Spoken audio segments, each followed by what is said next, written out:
जी हां दोस्तों, जैसा कि आप सभी जानते हैं कि भारत बनाम यूएई के बीच यह मुकाबला समाप्त हो चुका है और जैसे ही यह मुकाबला खत्म हुआ, सूर्य कुमार यादव ने पाकिस्तान के खिलाफ अपने टीम में 3 से 4 बड़े बदलाव करते हुए सबसे घातक प्लेइंग 11 का ऐलान कर दिया है। यकीन मानिए दोस्तों, इस नई प्लेइंग 11 को देखकर पाकिस्तान के खेमे में हड़कंप मच चुका है। जी हाँ दोस्तों, इस बार चयन में ना कोई चालाकी है, ना कोई नरमी है, बल्कि सिर्फ और सिर्फ आक्रामक रवैया है और यही रवैया पाकिस्तान को चित्त करने के लिए काफी है। अब आप सोच रहे होंगे कि आखिर इतनी डींगे क्यों मार रहा हूं, तो वजह साफ है। इस टीम की बल्लेबाजी, लाइनअप से लेकर गेंदबाजी और ऑलराउंडर ताकत तक हर जगह से बारूद की गंध आ रही है। सबसे पहले बल्लेबाजी की बात करें तो गंभीर ने साफ कर दिया है कि शुरुआती ओवरों में गेंदबाजों की धुनाई करनी है, रन नहीं बल्कि गोलाबारी करनी है। वहीं बीच के ओवरों में शॉट्स की बरसात होगी और आखिरी ओवरों में आंधी उठेगी। यानी बल्लेबाजों की इस फौज को देखकर पाकिस्तान के गेंदबाजों का हाल वही होगा जैसा कोई बच्चा अंधेरे कमरे में अकेले बंद हो जाए। अब गेंदबाजी पर आते हैं तो यहां भी कमाल कर दिया गया है। गंभीर और सूर्या ने ऐसे तेज गेंदबाजों की जमात उतारी है जो सिर्फ विकेट नहीं लेंगे बल्कि बल्लेबाजों के होश भी उड़ा देंगे। उनकी रफ्तार और स्विंग देखकर पाकिस्तान के बल्लेबाज बल्ला पकड़ने से पहले ही सोचेंगे कि अब घर लौटना बेहतर है, और अगर किसी ने गलती से विकेट पर टिकने की कोशिश भी की तो स्पिनरों का जाल ऐसा है जिसमें वे मछली की तरह फंसकर तड़पते रह जाएंगे। अब रही बात ऑलराउंडरों की, तो दोस्तों यहां तो पूरा मसाला पैक है। बल्ला चले तो आग उगलता है और गेंदबाजी करें तो झर घोल देते हैं। यानी हर विभाग में संतुलन ही नहीं बल्कि पाकिस्तान को ठोकने का पूरा ब्लूप्रिंट तैयार है। सच कहूं तो गंभीर की इस चालाकी भरी समझदारी और सूर्या के घमंडी तेवर का मेल पाकिस्तान के लिए किसी बुरे सपने से कम नहीं है। और सबसे मजेदार बात यह है कि इस टीम को देखकर लगता ही नहीं कि यह खेलने आई है, बल्कि यह तो सीधा दुश्मन को धूल चटाने के इरादे से मैदान में कदम रख रही है। तो बात साफ है कि इस बार ना कोई दया होगी ना कोई माफी होगी। सिर्फ और सिर्फ बल्ले और गेंद से ऐसा वार होगा कि पाकिस्तान को मैच याद नहीं बल्कि डर के सपने आएंगे और फिर दुनिया कहेगी कि गंभीर और सूर्या की यह जोड़ी मजाक नहीं बल्कि कहर है। तो दोस्तों, आज हम आपको इस वीडियो में उस बड़े धमाकेदार मुकाबले के बारे में बताने जा रहे हैं जिसका इंतजार करोड़ों लोग कर रहे हैं, जहां भारत और पाकिस्तान की टीम आमने सामने होगी। लेकिन अब सवाल यह है कि यह मैच कब, कहां और कितने बजे शुरू होगा, इसकी लाइव स्ट्रीमिंग और लाइव टेलीकास्ट कहां की जाएगी, इनके अलावा दोनों टीमों के बीच हेड टू हेड रिकॉर्ड और भारतीय टीम में कौन से 4 बदलाव किए गए हैं, सब आपको आगे बताने वाले हैं। लेकिन उससे पहले अगर आप भी चाहते हैं कि यह मुकाबला भारतीय टीम जीते तो वीडियो को लाइक एंड चैनल को सब्सक्राइब जरूर कीजिएगा, क्योंकि क्रिकेट से रिलेटेड अपडेट सबसे पहले इसी चैनल पर ही दी जाती है। और अपना फेवरेट खिलाड़ी का नाम कमेंट बॉक्स में जरूर बताएं। तो चलिए आज की इस इंटरेस्टिंग वीडियो को स्टार्ट करते हैं। तो दोस्तों, सबसे पहले अगर हम इस मैच की बात करें तो भारत बनाम पाकिस्तान के बीच यह जबरदस्त भिड़ंत दुबई के इंटरनेशनल स्टेडियम में होगा, जिसकी शुरुआत रात 8 बजे से होगा। जी हां दोस्तों, भारत और पाकिस्तान के बीच एशिया कप 2025 का टकराव रोमांच से भरपूर होने वाला है। मैदान पर हर रन, हर गेंद और हर शॉट दर्शकों की धड़कनें बढ़ाएगा। दोनों टीमें जीत के लिए पूरे दमखम से उतरेंगी और माहौल में जोश, जुनून और उत्साह अपने चरम पर होगा। यह मुकाबला सिर्फ खेल नहीं बल्कि जज्बात और गर्व की असली परीक्षा बनेगा। अगर हम इस मैच की पिच रिपोर्ट की बात करें तो दुबई इंटरनेशनल स्टेडियम की पिच सफेद गेंद क्रिकेट के लिए बैलेंस्ड मानी जाती है। यहां शुरुआत में गेंदबाजों को मदद मिलती है, खासकर पावर प्ले में स्विंग और उछाल देखने को मिल सकता है। लेकिन जैसे जैसे मैच आगे बढ़ता है, बैटिंग आसान हो जाती है और शॉट खेलना आसान हो जाता है।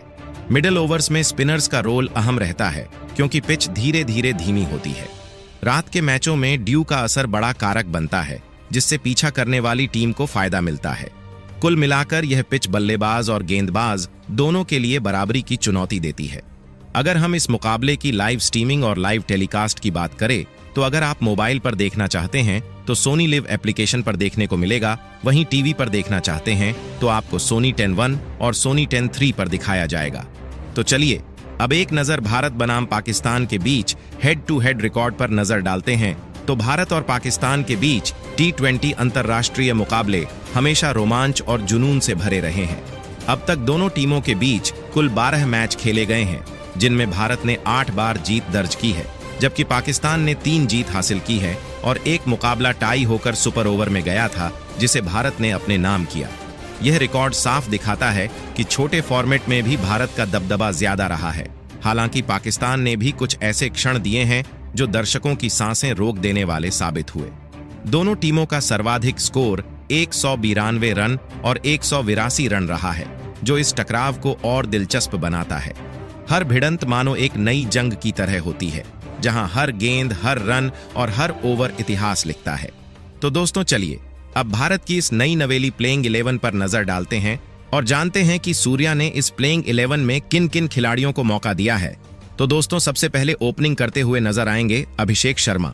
जी हां दोस्तों, आपको बता दें कि अभिषेक शर्मा कोई मामूली बल्लेबाज नहीं, बल्कि ऐसा ढाकड़ खिलाड़ी है जिसकी बैटिंग देखने के बाद पाकिस्तान की टीम आधा मैच शुरू होने से पहले ही हार मान चुकी होगी, क्योंकि यह खिलाड़ी पावर प्ले में गेंदबाजों की धुनाई ऐसे करता है जैसे कोई बच्चा गुब्बारे फोड़ रहा हो।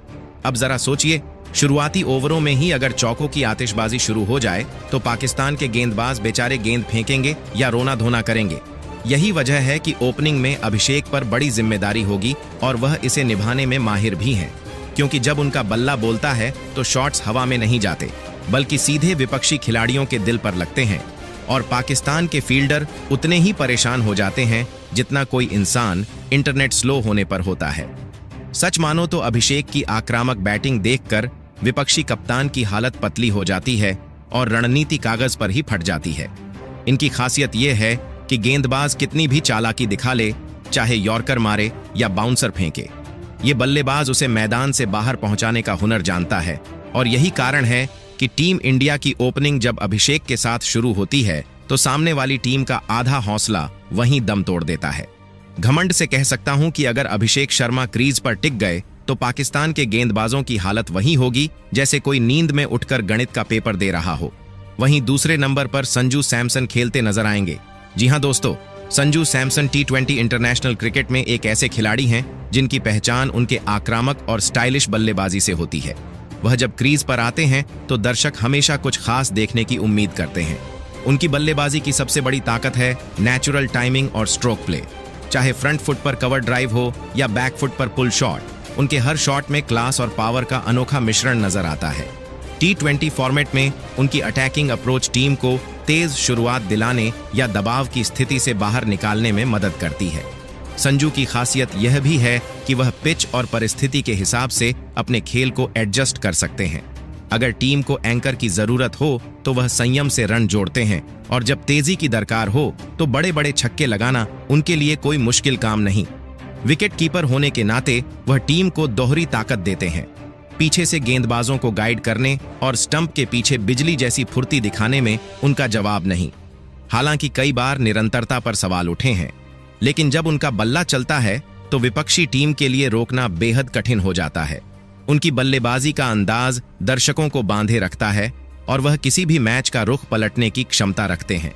संजू सैमसन T20I में उन खिलाड़ियों में गिने जाते हैं जिनके पास मनोरंजन, आक्रामकता और मैच विनिंग एबिलिटी तीनों खूबियां एक साथ मौजूद हैं। जबकि तीसरे नंबर पर शुभमन गिल खेलते नजर आएंगे। जी हां दोस्तों, आपको बता दें कि शुरुआत में न्यूज यह निकल कर आ रही थी कि एशिया कप में शुभमन गिल को शामिल नहीं किया जाएगा, और पाकिस्तानी फैंस तो खुशियों के झंडे गाड़ रहे थे कि चलो इंडिया का बड़ा हथियार बाहर हो गया। लेकिन जनाब, किस्मत और काबिलियत को कौन रोक सकता है। फाइनल लिस्ट में गिल को न सिर्फ एशिया कप की टीम में शामिल कर लिया गया, बल्कि पाकिस्तान के खिलाफ इस ढाकड़ बल्लेबाज को मैदान पर मौका भी मिल चुका है। और अब देखना तो यह होगा कि गिल अपनी क्लासिक और आक्रामक बल्लेबाजी से पाकिस्तान की गेंदबाजी को कैसे चीर कर रख देंगे। और हाँ, सबसे बड़ा झटका तो यह है कि भारतीय टीम प्रबंधन ने शुभमन गिल को इस एशिया कप के लिए वाइस कप्तान बना दिया है। यानी यह खिलाड़ी सिर्फ रन बनाने के लिए नहीं, बल्कि कप्तानी के कंधे भी संभालने के लिए तैयार है। अब सोचिए पाकिस्तान की हालत क्या होगी जब उनके सामने इंडिया का कप्तान सूर्य कुमार यादव और वाइस कप्तान शुभमन गिल दोनों मैदान पर हो। तो साफ है कि पाकिस्तान के गेंदबाजों के लिए यह किसी डरावने सपने से कम नहीं।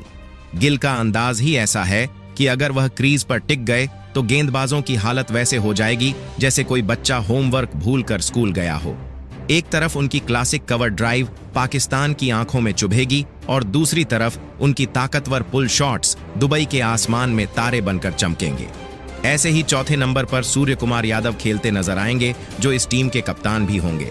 जी हां दोस्तों, सूर्य कुमार यादव T20 अंतर्राष्ट्रीय क्रिकेट में उस खिलाड़ी का नाम है जिसने अपने अंदाज से खेल को एक अलग ऊंचाई पर पहुंचा दिया है।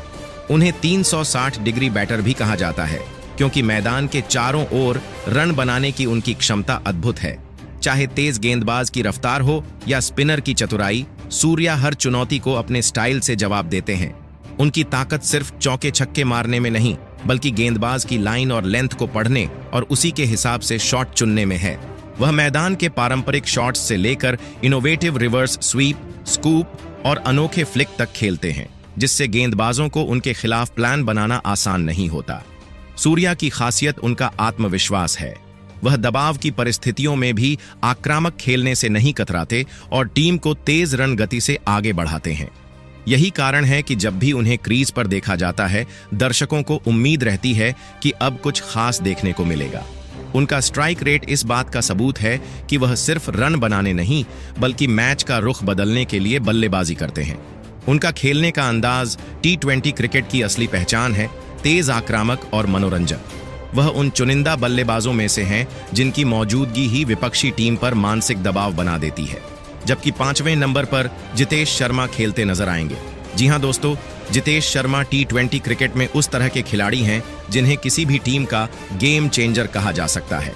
वह अपनी तेज तर्रार बल्लेबाजी और आक्रामक रवैये के लिए मशहूर हैं। जितेश क्रीज पर आते ही गेंदबाजों पर हावी होने की कोशिश करते हैं और लंबे शॉट खेलने से कभी नहीं झिझकते। उनकी सबसे बड़ी ताकत है पावर हिटिंग और स्ट्राइक रोटेशन का शानदार संतुलन, जिससे वह मध्य ओवरों और डेथ ओवरों दोनों में उपयोगी साबित होते हैं।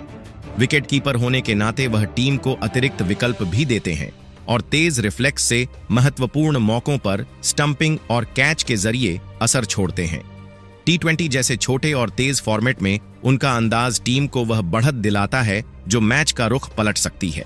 उनकी बल्लेबाजी सिर्फ रन बनाने तक सीमित नहीं, बल्कि विपक्षी टीम पर दबाव बनाने की कला है। जितेश दर्शकों को हर गेंद पर उत्सुक रखते हैं कि अगला शॉट चौका होगा या छक्का। यही रोमांच उन्हें एक खास खिलाड़ी बनाता है जो टीम का गुप्त हथियार साबित हो सकता है। तो देखना यह दिलचस्प होगा कि आने वाले मुकाबले में जितेश शर्मा किस तरह से प्रदर्शन करते हैं। वही 6ठे नंबर पर हार्दिक पांड्या खेलते नजर आएंगे। जी हां दोस्तों, हार्दिक पांड्या T20 क्रिकेट में एक ऐसे ऑलराउंडर हैं जो मैच का पासा किसी भी पल बदलने की काबिलियत रखते हैं। बल्लेबाजी में वह आक्रामक अंदाज से उतरते हैं और आखिरी ओवरों में बड़ी बड़ी हिट लगाने के लिए मशहूर हैं। उनकी स्ट्राइक रेट उन्हें T20 का खतरनाक फिनिशर बनाती है, जहां कुछ गेंदों में ही मैच का रुख बदल सकता है। दूसरी ओर गेंदबाजी में उनकी भूमिका उतनी ही महत्वपूर्ण है। मध्यम गति की तेज गेंदबाजी और सही लाइन लेंथ के साथ हार्दिक अक्सर ब्रेक थ्रू दिलाते हैं। खासकर मिडिल ओवर्स में उनकी गेंदबाजी टीम को संतुलन देती है। मैदान पर उनका एटीट्यूड और एनर्जी पूरे दल को प्रेरित करती है। वह न सिर्फ एक बल्लेबाज और गेंदबाज हैं, बल्कि कप्तानी के गुणों से लैस लीडर भी माने जाते हैं। हार्दिक का करियर साबित करता है कि वह आधुनिक T20 क्रिकेट के लिए परफेक्ट पैकेज हैं। एक ऐसे खिलाड़ी जो बल्ले से आक्रामक, गेंद से प्रभावी और मैदान पर टीम को जोड़े रखने वाले दमदार ऑलराउंडर हैं। ऐसे ही 7वें नंबर पर शिवम दुबे खेलते नजर आएंगे। जी हां दोस्तों, शिवम दुबे T20 फॉर्मेट में एक दमदार ऑलराउंडर के रूप में जाने जाते हैं। उनकी सबसे बड़ी ताकत है पावर हिटिंग। वे लंबे लंबे छक्कों के लिए मशहूर हैं और डेथ ओवर्स में मैच का रुख पलटने का दम रखते हैं। उनकी बल्लेबाजी में नेचुरल आक्रामकता है जो विरोधी गेंदबाजों पर दबाव बना देती है। गेंदबाजी की बात करें तो वे मीडियम पेसर हैं जो जरूरी वक्त पर ब्रेक थ्रू निकाल सकते हैं और कप्तान को अहम विकल्प देते हैं। मैदान पर उनकी मौजूदगी टीम को बैलेंस देती है क्योंकि वे बल्ले और गेंद दोनों से योगदान करते हैं। दुबे का अंदाज ऐसा है कि जब वे लय में आते हैं तो मैच का पूरा माहौल बदल जाता है। तो देखना यह दिलचस्प होगा कि पाकिस्तान के खिलाफ शिवम दुबे किस तरह से प्रदर्शन करते हैं। ऐसे ही 8वें नंबर पर अक्षर पटेल खेलते नजर आएंगे। जी हां दोस्तों, अक्षर पटेल T20 क्रिकेट में ऐसे ऑलराउंडर हैं जो टीम को संतुलन और गहराई दोनों देते हैं। गेंदबाजी में उनकी खासियत है सटीक लाइन लेंथ और किफायती स्पेल डालना। वे नई गेंद से पावर प्ले में भी असरदार रहते हैं और बीच के ओवरों में बल्लेबाजों पर दबाव बनाने में माहिर हैं। उनकी गेंदबाजी का सबसे बड़ा हथियार है लगातार एक ही जगह पर गेंद डालकर बल्लेबाज को गलती करवाना। वहीं बल्लेबाजी में अक्षर फिनिशर की भूमिका निभाते हैं। निचले क्रम में तेज स्ट्राइक रेट से रन बनाना और लंबे छक्के लगाना उनकी पहचान है। जरूरत पड़ने पर वे पारी को संभाल भी लेते हैं, जिससे टीम को भरोसा रहता है कि आखिरी ओवरों में रन रेट कभी नहीं रुकेगा। फील्डिंग में भी वे फुर्तीले और चप्पल हैं। कुल मिलाकर अक्षर पटेल एक ऐसे भरोसेमंद T20 ऑलराउंडर हैं जो तीनों विभागों में योगदान देकर मैच का पासा पलटने की क्षमता रखते हैं। जबकि बॉलिंग की कमान संभालते हुए नजर आएंगे कुलदीप यादव, जसप्रीत बुमराह और अर्शदीप सिंह। तो दोस्तों, ये रहा भारतीय टीम के फाइनल प्लेइंग 11 जो सूर्या ने पाकिस्तान के खिलाफ घोषित किया है। तो आपके हिसाब से इस प्लेइंग 11 में और कौन कौन से खिलाड़ियों को शामिल करना चाहिए, नीचे कमेंट बॉक्स में जरूर बताएं। तो इसी के साथ मिलते हैं अगले वीडियो में। तब तक के लिए जय हिंद, वंदे मातरम।